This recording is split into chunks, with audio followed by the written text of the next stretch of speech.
Have you ever tried to buy something and the payment wouldn't go through? Quick show of hands, please. Good start, good start. You set off with the intention of exchanging your hard-earned money for something else that someone is selling.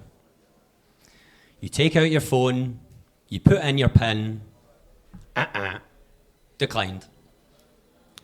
And in that moment, your reaction is initially surprise. Like, why did that not work? Surprise turns to frustration. Frustration grows. And ultimately, your confidence in this system disappears. The truth is, you've not done anything wrong. What's happened here is that something in a system you can't even see, something failed. And in that moment, as a customer, you're not thinking about systems or networks or complex infrastructures that have to work together to make that payment happen. All you think is, why can't I buy this thing? And we've all felt that. All the hands in the room, I think it was pretty much all of you, have felt the example with a payment decline where a system has let you down. But a payment decline is just one small example of a system you rely on every day in your life failing. And when that happens, the question we're left to ask ourselves is, why was this not built to work right now? And that's the question that I'm going to explore today. Today's theme is resilience. In my opinion, resilience is often misunderstood. People think resilience is about showing grit. When you face times of hardship, you need to push through and you need to keep going until you get the end result you are after. But resilience is not toughness. It's not toughness that fixes systems. It's design that fixes systems. Resilience is not about what happens when things break. It's about the decisions you took when designing your system in order to make sure it works when things break. Because here's the truth. Everything breaks. Everything breaks. Our systems break. Our marketplaces break. Our microphones break. Everything breaks. So the real question is not, will this break? The real question is, have you designed something that will work when everything else is breaking? I'm very fortunate in the job that I do to have travelled all across Africa. And whether it's Zambia, Zimbabwe, Cote d'Ivoire, or here in Cameroon, all these countries are unique, diverse, amazing, with one commonality. All of these countries are operating in environments under real pressure. And the first time I experienced that pressure for myself was here in Yaoundé, where my team and I went out for a meal. The starters came out, and then, boom, power cut. The lights went out, and the food service stopped. But more than that, outside this restaurant, shops stopped trading. Workers stopped working. Momentum in the city ground to a complete halt. But then something amazing happened. The generator kicked in. The power came back on. The lights were on. The shops are trading again. The workers are working again. And the food service has resumed. My Ndoli is on its way. This, for me, is the perfect example of resilience in action. Resilient systems recover quickly, predictably, and consistently. Not because nothing breaks, but because they were designed in a way that expected something to break. Resiliency in a big city looks like power cuts and generators.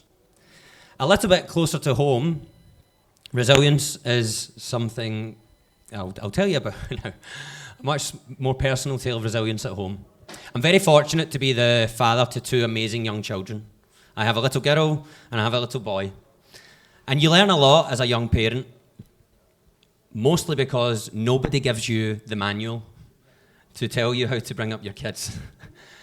And if they did, the manual, one of the chapters in my manual that would have been read the most is how to take your son for his first haircut. This was something that happened to me quite recently, and honestly was quite traumatic. Everything was going well until we got into the barber shop and I asked him to take a seat. It was chaos. Arms flailing, shouting, crying, no, no, no. So I tried everything in that moment. I cuddled him, I soothed him. Nothing seemed to work. So then I resorted to distractions. I took out my phone and I put some TV on. I had chocolate buttons in the other hand. No luck. So then I did what felt natural to me. I blamed everything else. I blamed the barber shop. I blamed the barber. Oh, it's Saturday. He gets tired on Saturdays. He's been in nursery all week. Oh, he had a bad sleep last night. So I changed things. I took him to different barber shops on different days of the week at different times of day. But every time we did it, we got the same result. And then it hit me. I was allowing a very predictable problem to surface, and I was thinking it was going to be different at the time. This doesn't work. So we had to change. We redesigned the whole experience. I bought a toy hairdressing kit and set up a barber shop in my son's playroom. Every day after nursery, I would come in and sit down in my son's barber shop. I would put on the apron and he would cut my hair with his toy scissors, comb it with his toy comb, and dry it with his toy hairdryer. And it was fun. We laughed. We had a great father-son moment. And then when he got comfortable with that, we switched positions. And now I would invite him in to Daddy's barbershop. He was the customer. And he would come and he would sit and he would laugh and he would get his hair cut. And now what happens? Well, now we go to the barbershop and we walk out of there with no tears, a lot of laughs, and a fresh trim. I was trying to solve a predictable problem in real time. That's not resilience. That's reaction. Resilience is about designing a system that anticipates a problem in advance and solves for it regardless. So if resilience is about design, what are the 3 principles of a well-designed system? Number 1, expect failure. If your system only works in perfect conditions, you don't have a resilient system. You have a lucky system. Number 2, test your system under stress. Calm conditions will tell you nothing about real life.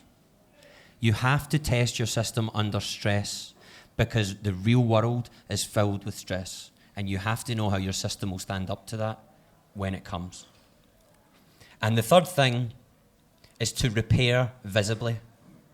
When things break, and they will, be open, be honest, and transparent with yourself and with the users of your system. What happened? What's the impact? And what are we doing to make sure that that problem doesn't happen again? My son's haircut is just one small example of resilience in action. But the principles of that apply across everything we build. And nowhere is that truer than across Africa today. Whether it's Dar es Salaam, Dakar, Yaoundé, or any city in between, the question is not, will things break? The power will go out, the network will drop, and the conditions that we're operating in will shift. The question always is, have we built systems that will work when everything else is breaking round about us? Because here's what I've seen in country after country that we've been lucky enough to operate in. When you have a system that operates under pressure, it doesn't just function, it builds trust. And trust is the most valuable currency there is. When people trust your system, they use it. And when people use the systems that we are building, our businesses grow and our communities thrive. Therefore, resilience is not some technical afterthought that you pass on to your technical team to solve. This is something fundamentally at the heart of what is important for us to build the things that add value to our communities. As I round off my talk now, I just want to pause on the word unbreakable. We admire the word unbreakable, but unbreakable things break. Living systems, on the other hand, they bend, they adjust, they learn and they improve. Resilience is not about expecting things not to break. Resilience is about designing for reality, not for perfect conditions, and building systems that earn the trust of everyone who uses them. At the start of this talk, I asked you all to raise your hand if you had ever experienced a payment decline. And it was pretty much universal across the room. Every hand in this room represented a moment of frustration, a moment of lost trust. We can build better than that. We can design our systems to stand up to the pressures of the real world because they're going to face them. And when breaks happen, they need to be resilient by design. In our systems, in our businesses, in our communities, let's not be stronger by accident. Let's be stronger by design. Thank you.